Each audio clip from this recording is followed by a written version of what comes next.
consciousness is itself the source of illusion. That state referred to as the unborn child. I have tried to describe it as brilliant, glorious, etc. But it is really mind-boggling. You can't try to use your mind or intelligence to understand it. Give it up. Don't communicate all this to others, but you chase it, you pursue it, and be that. Don't be lazy. How can anybody put questions on this thing which is being discussed? It is nice to hear those particular words and statements which click at that moment, giving momentary satisfaction. But this is something different. This is going to change you. Any experience or any satisfaction that you get is momentary, meant for that time only. Once that time is gone, the satisfaction is gone, and everything is over. Then what is permanent and how to achieve the permanent? Understand whatever is time-bound and eliminate all time-bound stages. The one who recognizes all these time-bound stages, that one is beyond time, is prior to time. Stay put there. You can understand all these time-bound stages only from a pedestal which is not time-bound. Be there. How to reach it? Follow it up. There are no further words that can be applied to explain it further. By what means, rituals, or procedures can it be attained? Is it not beyond effort? Beyond understanding? When you are the instrument of understanding, all sources of the intellect are kept aside. Whatever remains is that state. Presently we are fully in the grasp of this beingness or consciousness. Consciousness is the product of this food essence body. Whatever occurs to this beingness is knowledge, maybe even profound knowledge, and we cling to that. But that is not the true knowledge. Beingness is the product of the food essence. It cannot be eternal knowledge because it is time-bound. Do you understand that? Don't try to give thought after understanding a little bit of this. Try to absorb and imbibe this fully until you stabilize in your true self. I have not understood myself fully, so the question of giving it up simply cannot arise. That I amness is again the product of this food body. Where's the question of knowing that also? What you call yourself or you is the product of this food essence body. How can that beingness understand you, the truth? You, the absolute.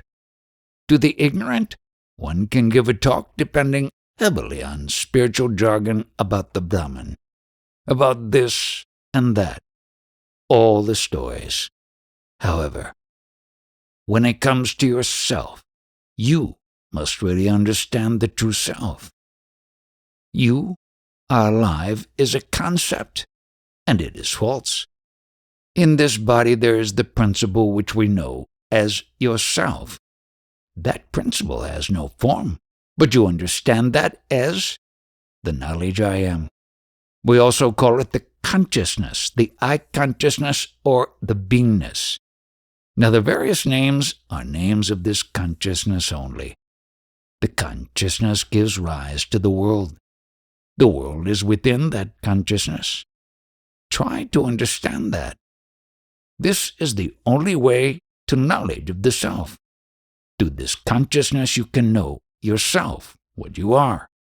All other types of knowledge in the world are ways to enable you to earn a livelihood, to get money, and live in the world. Otherwise, that is not knowledge at all. Knowledge of the self is the only real knowledge. In the universal consciousness there are no individuals. We are looking at different forms, we give them names like man, God, donkey, and such. But ultimately there is this consciousness only, the universal consciousness. And we should not identify ourselves as a separate entity, a separate body. We are that knowledge. It has no name or form. That is the essence of my teaching. 2 college students had come here. I told them, forget spirituality, follow your normal inclinations, tendencies, do your normal duties. Give up spirituality. Why did I talk to them like this? I got involved in spirituality, in the business of spirituality. And finally, I lost that love of the self also. I have no more love for the self. That is the reason. The chief anchor for anybody is the love for the self, consciousness. The I love state, the main bonding. I started spirituality in the name of self-knowing only because I loved myself. I loved to be. And I wanted to know what is God. And to know that means spirituality. So in this bargain, I lost that. I am no longer fascinated by that love to be, because that is the main bondage, the main condition, the I love. So long as the vital breath operates, so long as the pulse will be beating, until then there is this love to be. Until then there is this consciousness.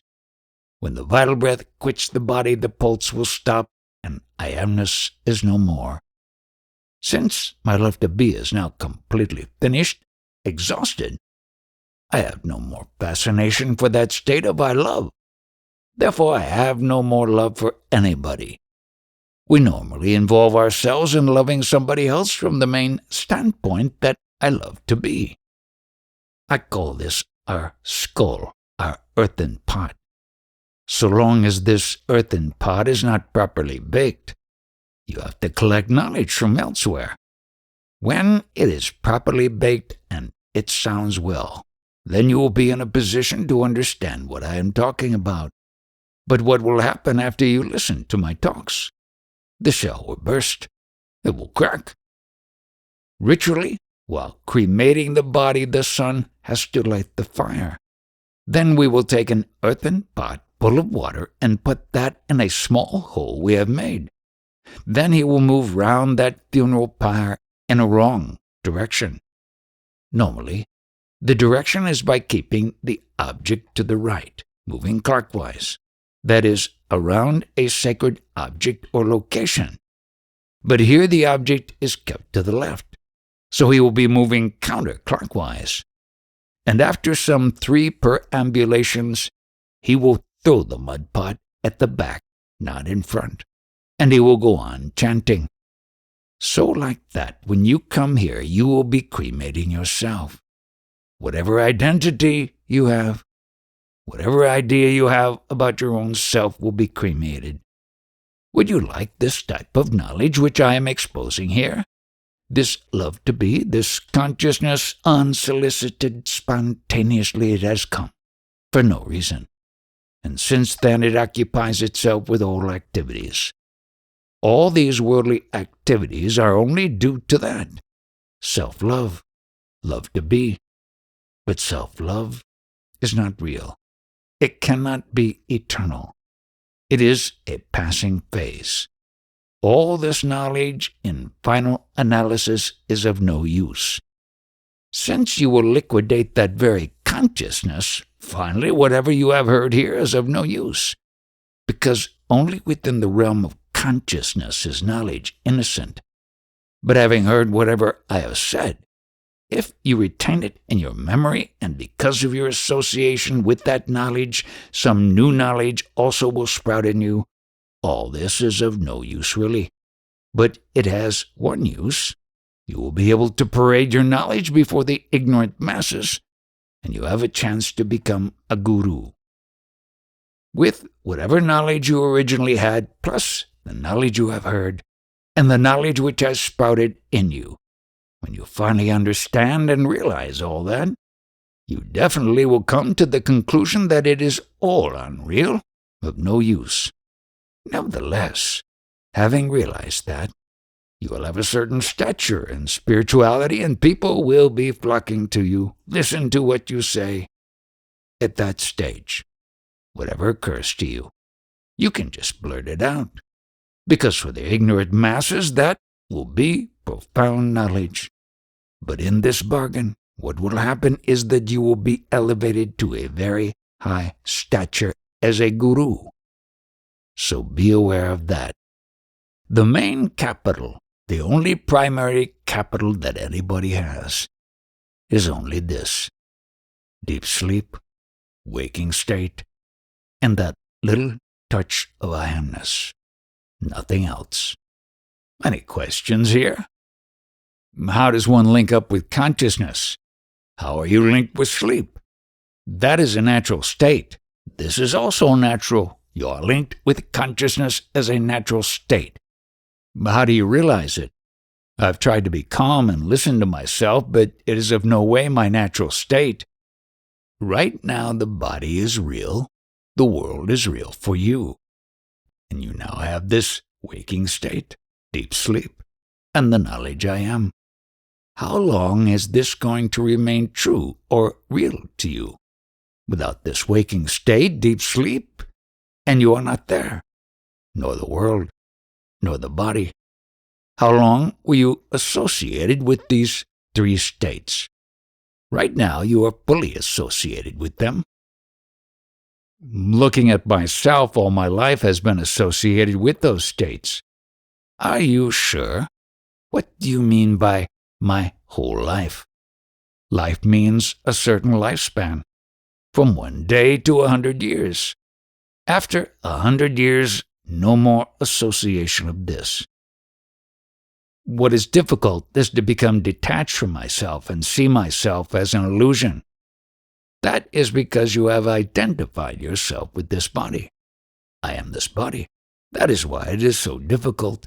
Have you any other identity but for the body? I'm trying hard to detach myself. You must. But your true nature cannot be clasped or grasped. Whatever you catch hold of cannot be real. How do you get to the true nature? Once you reject what you are not, whatever finally remains, the leftover, is yourself, your true nature. Presently, whatever you know is, I am. This I am is the product of the 5 elements. Out of the elements comes the food body, and because of the food body, that I amness is sustained. And you are also not that I am. I am is the taste or the fragrance of this food body. The ultimate has no fragrance, no taste, no touch of I amness. But don't we need the mind to turn us into an inner direction first? Yes, but before you start thinking of turning your mind inward, hold on to yourself, whatever you are. You know you are. Just be there. When you did not have the body, whatever you might have done, can you recollect anything? No. The scriptures say that we have our karma, our sins, and that is why we are here. That is for the ignorant masses. One who has realized the self-knowledge I am, for him these stories are of no use. Is all this the concept of prarabdha? You are talking of destiny. What is the destiny of this? Destiny is like the lighter, and the fuel contained in it. The 5 elemental juice is the prarabdha, the destiny. Whatever it is that sustains the consciousness, that is the destiny.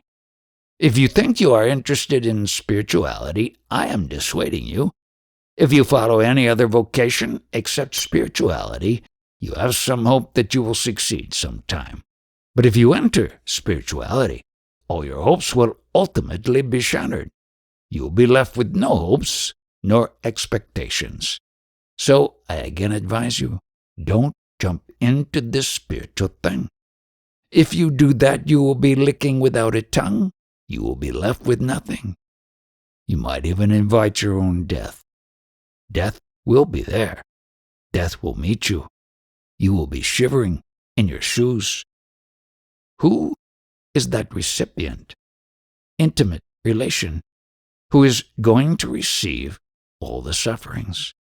It is only that entity with the 3 aspects: waking state, deep sleep, and the knowingness. That is suffering or enjoying. What else have you? Just as hair grows out of your head, so all the mental aspects of phenomena grow out of your consciousness. For the past 10 years, I've been reading and studying Ramana Maharshi and also Maurice Friedman. I have been talking to him. Now I have a problem as to which type of sadhana to pursue, and the feeling of fulfillment, clarity, has been eluding me. I'm in a state of indecision to choose from among Ramana Maharshi, Maurice Friedman, and Maharaj. I advise you to give up spirituality and follow your vocation. What is the sum total of the body work? The conclusion of the thoughts of the three men you have referred to. One has to gain confidence and make a decision and act according to the truth, which I am obviously unable to do because of my lack of confidence. To grow in self-confidence, hold on to your primary capital that you are. You are means waking state, deep sleep, and the touch of I amness. That is your primary capital, by which you know that you are. Hold on to that. Abide therein, worship that as your only guru. In the absence of this triad, waking state, deep sleep, and I amness, what are you? What have you? Conflict of indecision. In the absence of the waking state, deep sleep, and I amness, have you anything? I think that is all the three we have. The meaning of this triad is you. You are. Your consciousness, the state I love to be. I want Maharaj's blessing and hope that I can go to Ramana Ashram for some time. There are two things that are trying to keep me back. In the sense that I must do this, must do that, my relatives and friends might feel bad about me, because I have been unstable for the last 15 years, and this year again Maharaj says that all hopes, all plans, all expectations will be shattered. So this will be one more shattering. But all the same, I want. Let the shattering happen and let me be peaceable in Ramana Ashram. I want Maharaj's support to move on. You are going to stay there permanently, or are you going to retrace your steps? That I don't know. I want to go all the same. 1, 2, 3, 4 months, as long as possible. Eventually you will find shelter and peace in no other ashram except your very own. That Vishranti means ultimate relaxation, final abidance, will be available only in your ashram and nowhere else. The road is inward into your ashram. The real ashram within I have yet to discover. The real profound meaning of ashram is the firm conviction that I am. That is the inner abode. Where do we stay? We stay in the society of I amness and in the house of I amness only. Why would the world be created as an illusion? It seems real to us, but it is not. Nobody created it. Spontaneously it has come about. Prior to this knowingness, I amness, where is the illusion? Prior to the consciousness, where was the illusion? The primary illusion is only this knowingness, I am. Prior to that there was no illusion. This very consciousness is the source of illusion. This illusion or consciousness or I amness does not remain as something eternal. It is liberated. This non-eternal consciousness is liberated. When the knowingness is transformed into non-knowingness, that is the liberation. Our illusion is our present consciousness. The present consciousness itself is illusion. That is right. Our illusion of the present consciousness is time, is it not? Take the example of the dream world. You have the feeling that you woke up. Actually, you are in deep sleep on the bed. You have the illusion that you woke up, and out of this illusion the dream world is born. Similarly with this illusion. Although not in the waking state, the apparent feeling that I woke up, that itself creates a dream world. How do you wake up then out of this dream world? You have to go into quietude. You have to be still. What do you look for when you are still? You must look at yourself. You meet the consciousness. Consciousness must look at the consciousness. I amness must look at the I amness. Where do you look? Is it in you? Behind you? It is neither looking backward, forward, or upside down. But be as you are. Just be. Do nothing. Although I am not very knowledgeable spiritually, I am posing very relevant questions. You assume that you are knowledgeable spiritually, but you are not able to ask very relevant questions. Anyone else who wants to talk, if anything occurs to you, please speak, but don't just speak about irrelevant things. If you are inclined towards social work, by all means, follow that inclination. But as Maharaj has said, that if you follow the path of spirituality, all that you plan, social work, good works, or whatever it is, outward going, they will all be shattered. But I am asking, can the inward journey and outward expression be done harmoniously? The mind flow is always external, never internal. In the inward journey of self-discovery, that external mind flow comes to a complete halt. So, when you are going inward into yourself, you will not have the mental inclinations to flow outward, like doing social work. That is a natural corollary. It is possible to do both things simultaneously in some fashion. But when you are truly, seriously going inward, the mind flow stops altogether. There will be no more outgoing movement. Have you understood? So whether you want to be preserved or perish, you must stick to your determination. I picked up from yesterday's conversation your advice that we must give up our self-love. Is that correct? Some of us misunderstand. I knew they would. You see, the self-love is the one thing that is. I call it consciousness, the sense of existence, the sense that I am. And because that is, everything is. If one were not conscious, one would not see the world. So with this love for this beingness, one wants that consciousness, existence to continue. So the love for this I amness is the one thing which has to be there. But don't identify that love with the body that you think you are. That is the one thing that exists, not the self-love. That is the love for this beingness, that which gives one the sense of being, existing. I am. That love must be there. But don't not love for the body. No, but that I amness, don't let it identify itself with the body. That is nothing. What is the body? The body is nothing but good food, and the essence of that good food is the I am. And this body is the sustenance for this I amness consciousness. If the body weren't there, the consciousness would not be there. So this consciousness needs the body, but it is not the body.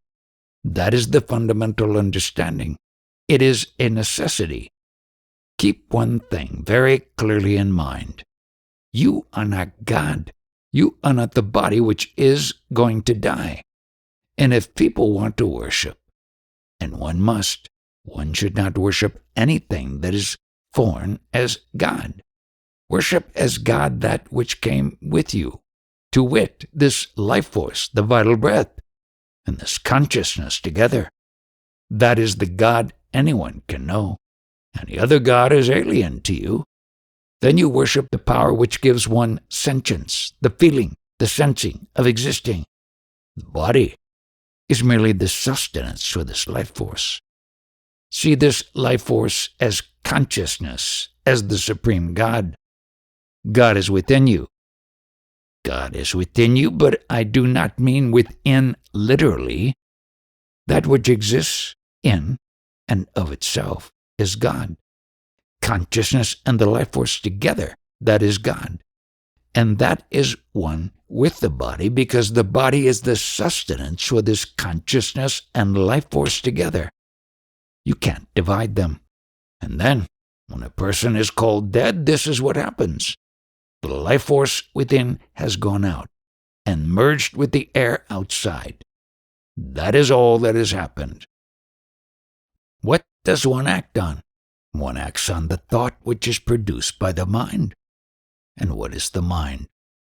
Mind is the working principle of this life force. The life force merely goes on. The consciousness and the life force merely watch. The action takes place through the mind. Mind gives rise to thought. The thought is interpreted, and then the action takes place. But the mind creates desires, and we should be careful of those, right? You cannot control them. All you can do is to purify this life force. And thereafter, whatever is produced by the life force are the thoughts and the desires. They may be better desires, so the only thing one can do is to purify this life force. All our actions, the way the actions in the world go on, is on account of the mind. The mind creates the problems. When the problems are converted into words, and the words produce the actions. God's name is repeated in the mantra. The mantra refers to a particular thought. And when that name is repeated constantly, the life force assumes the qualities of that on which the meditation takes place. So thereby the life force gets purified and becomes that on which the meditation takes place. So in order to purify the life force and the consciousness, is meditation necessary? Meditation and repeating the name are both necessary, but only for the limited purpose of purifying the life force. I repeat, that is no jnana. But for this purification, this is the means, and it has to be done. Whatever knowledge you gain refers only to that consciousness which is your birthright, and with which anyone is born, and which gives one's sense of existence. Knowledge is based on that consciousness. That is why I will not now let people stay on for a long time, because then the self is taken as their own. It is better that they listen and then go, and let that knowledge with which they have been imbibed work through the life force. The words are the language of the life force. Whatever words and actions take place at their origin lies the life force. So it is essentially that life force which does everything in the world. Thus the consciousness works through the life force, and the life force works through the mind and the word, which is the basis for all actions. Therefore, no individual has yet come into the picture. When this life force settles down into this consciousness, and therefore no longer works through the world, it settles down into what is generally known as samadhi, because there is no objectivization. But if the life force and consciousness are present, then the world exists. If there is no life force and consciousness, the world does not exist. The world is a creation of only these two. People pray to God, but what is God? God is a creation of this consciousness and life force, some concept to which people pray.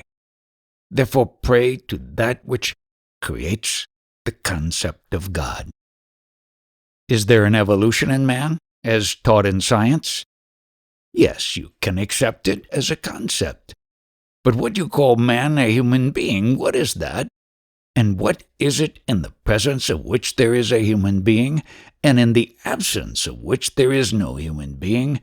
And what is it in the presence of which there is life, and a human being can function, and in its absence you will say that the man is dead? Consciousness. Consciousness, the life force. In the absence of the life force, consciousness is not there. Is consciousness evolving also? Consciousness is present throughout and manifests itself in various forms. The light that you see is itself the light of consciousness. What is consciousness? and whatever is cannot be anything other than consciousness. Is this any different today than thousands of years ago? Give up this idea of individuality, and what is now has always been thousands and millions of years ago, eons ago. And now what is, still is. But give up the identification with an individual. This, what is, will always be there. Give good attention to what is being said. Hang on to it without any other concepts interfering. You used the word science. What do you really understand by that term? A study of what? Life and matter have regular patterns. There are rules of combinations and laws that we seem to live under. For example, the laws of physics that govern movement and the laws of chemistry that govern combinations of different substances and so on. Their study is what I understand by science. As I understand it, science is really nothing but analytical and a bent of mind towards research. Maybe, in regard to anything. A search born out of curiosity about something. I consider science as going deeper and deeper into the nature of a particular subject. How long can the best of scientists keep his life force going? Does he have any control over it? No one has control over his life force.